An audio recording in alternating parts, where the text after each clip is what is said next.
किसान साथियों राम राम। आशा और उम्मीद करता हूं कि आप सब ठीक ठाक होंगे। ग्वार बनेगा सोना, क्यों बनेगा, कौन बनाएगा और कितने समय में बनेगा, ये जानकारी मैं आपको देना चाहता हूं। क्योंकि जिन जिन हमारे साथियों के पास ग्वार है, मैं मानता हूं कि भारी भरकम नुकसान उनको हो रहा है। परंतु साथियों, मैं आपको एक बात बता देना चाहता हूं कि आप जो ग्वार का बार बार ये कहते हैं ग्वार तेज कब होगा, ग्वार तेज कब होगा, सबसे पहले तो मैं आपसे पूछना चाहता हूं कि ग्वार है कहां? ग्वार है ही नहीं। यदि डिमांड निकल के आती है तो ग्वार है ही नहीं। ये सारा का सारा जो खेल है, इस ढीली डिमांड के अंदर इन लोगों की जो मौके पर माल की पूर्ति हो रही है, उसी के हिसाब से चलाया जा रहा है। आज आज प्रत्येक दुनिया का देश ग्वार गम के साथ जुड़ा हुआ है। और सबसे बड़ी बात यह है कि तेल उत्पादक जितने भी देश हैं, उन्हें ग्वार गम की आवश्यकता पड़ती है, जिसमें कोई दो राय नहीं है। मैंने आपको कई वीडियो में यह बताया कि जो हमारा पुराना स्टॉक था और विदेशी डिमांड घट चुकी थी, उस समय वो स्टॉक बढ़ता गया। अब जो जो डिमांड इंप्रूव हो रही है, बढ़ रही है, जिस तरह से मान के चलो कि जब 2011 में जो भाव आए थे, उस समय 7.5 लाख टन माल हमारे भारत से बाहर गया था। और अब कितना जा रहा है? 2025 में 4,17,000 टन और 2026 में 5 लाख टन ग्वार बाहर जाने की बात की जा रही है। 5 और 7 में 2 लाख टन का फर्क आया। परंतु उस समय के उत्पादन में, आज के उत्पादन में ये इतना बड़ा जो गैप आ चुका है, तो ग्वार है कहां? जिन किसानों के पास पुराना माल पड़ा है, ठीक है, व्यापारियों के पास पुराना माल ठीक है, पड़ा है, और वो भाव दबते दिखाई देते हैं, जब घबराहट होती है और वो काट देते हैं, या मजबूरी में काट देते हैं, नुकसान उठा लेते हैं। मोह भंग हो चुका है, जिसमें कोई दो राय नहीं है। परंतु आज यदि किसान को मैं बता देना चाहता हूं कि आप जो 15 साल पहले ग्वार की खेती करते थे, जो उत्पादन आ रहा था, आज वो उत्पादन आ रहा है क्या? आज से 15 साल पहले आप जो 40 लाख हेक्टेयर में जो खेती करते थे, आज क्या इतने बड़े एरिया में खेती हो रही है क्या? अरे साथियों, 5 लाख टन की मौके की 2026 की डिमांड कोई छोटी डिमांड नहीं है। परंतु माल पुराना लगातार हमने हमारे सामान बेच बेच करके इनके गोदामों में लगाया। और फिर भी मैं एक जानकारी आपको दे दूं, आप ग्वार को ऐसे वैसे समझ रहे हो। एक दिन में 600 रुपए का गम का बढ़ना, यह आपने परसों देखा। आपको पता है कि 600 रुपए की तेजी कितनी बड़ी तेजी होती है? यदि 1000 कुंटल किसी के पास माल है, तो 60 लाख रुपए का फायदा एक दिन में हो जाता है, एक आदमी को 1000 कुंटल में ही, यदि वो खरीदता है, बेचता है। तो आज हर बार मैं आपको बता रहा हूं कि 10 और 12% डिमांड प्रतिवर्ष ग्वार गम की बढ़ रही है। घट नहीं रही है, बढ़ रही है, परंतु उत्पादन क्षमता घट रही है। अब ये मैं आपको बता भी चुका हूं कि गोदामों में भरे हुए माल से कभी बाजार नहीं चलाए जा सकते, दुनिया की पूर्ति नहीं की जा सकती। आप एक काम कर लीजिए, चाहे कितने ही बड़े बड़े वेयर हाउस बना लीजिए, कितने ही बड़े बड़े आप पूरे देश के अंदर गोदाम बना लीजिए, किसान के खेत में अनाज यदि नहीं होगा तो वो गोदाम ज़्यादा दिन टिक नहीं पाएंगे। और वो हालत हो रही है। आज चोर डब्बा आपको नुकसान कर रहा है, शेलर कर रहा है, ये सबको पता है। आवाज़ उठाने वाले बहुत कम लोग हैं, जिसके कारण वो आपका फ़ायदा उठा रहा है। हमारे जैसे आदमी जो आवाज़ लगातार उठा रहे हैं, उनको अनसुना करके अलग से कर दिया जाता है कि इनको कोई पता नहीं है। साथियों, एक एक जानकारी दे रहा हूँ कि ग्वार के फंडामेंटल पिछले कई सालों में इस साल सबसे बड़े मजबूत हैं। एक एक जानकारी भी दे रहा हूँ। तभी कहता हूं भी हमारे चैनल के साथ जुड़िए, सब्सक्राइब करिए, शेयर करिए।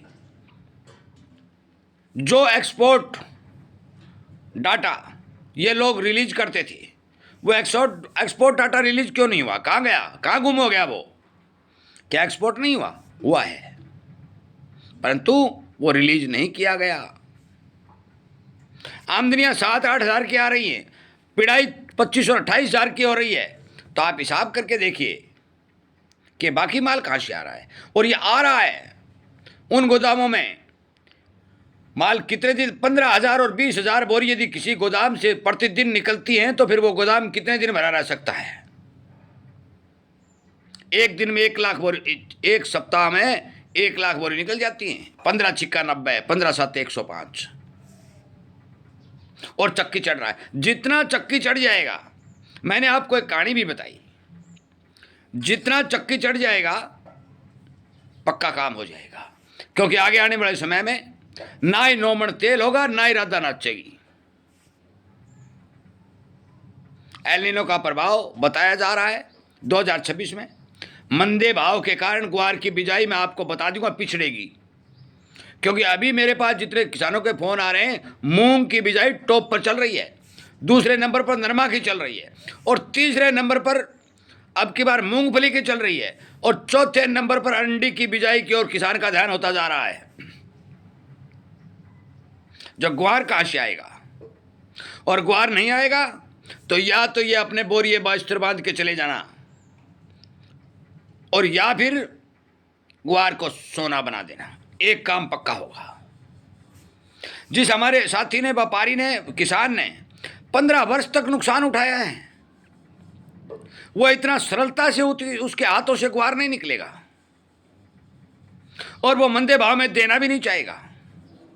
हाँ, 25% किसान और व्यापारी, जो छोटे व्यापारी है, मजबूरी बस अपना माल काट रहे हैं, और वही 7-8 हज़ार बोरी की एवरेज प्रतिदिन आ रही है। ये इंतजार कर रहे हैं कि फसल आ जाएगी। अभी तक तो बुआई नहीं हुई, और बुआई होगी तो पिछले साल जो फसल आई तो इस साल आएगी। पूरी चर्चा सुन लीजिए।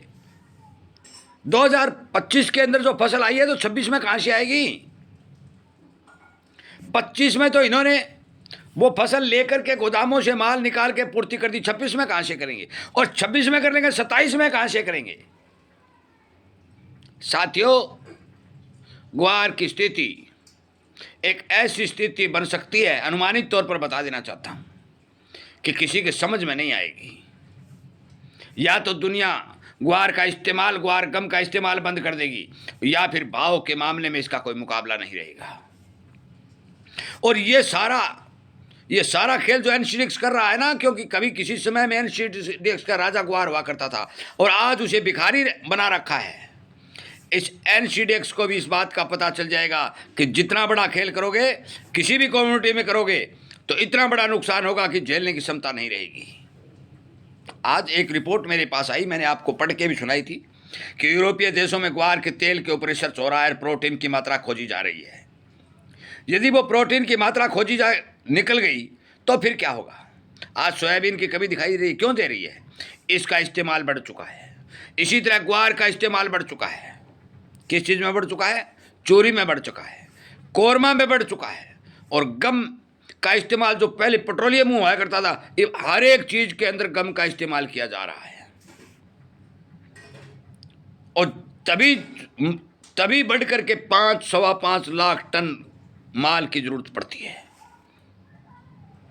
2011 में 7.5 लाख टन माल बाहर गया था, ग्वार भी कैसा 33,000। आज 5 लाख टन जा रहा है।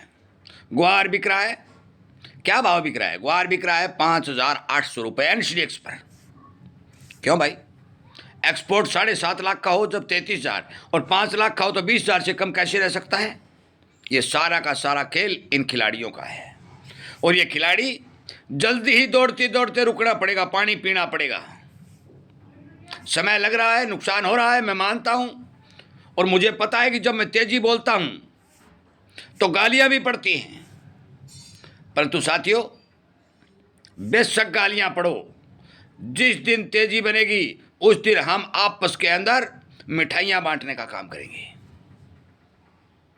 अभी 5,500 रुपये का पक्का लेवल ग्वार भाव में बन चुका है, जो कभी 4,000, 3,500, 3,300, 3,200 हुआ करता था, कभी 5,000 भी हुआ करता था, परंतु आज 5,500 रुपये का पक्का लेवल ग्वार भाव बन चुका है।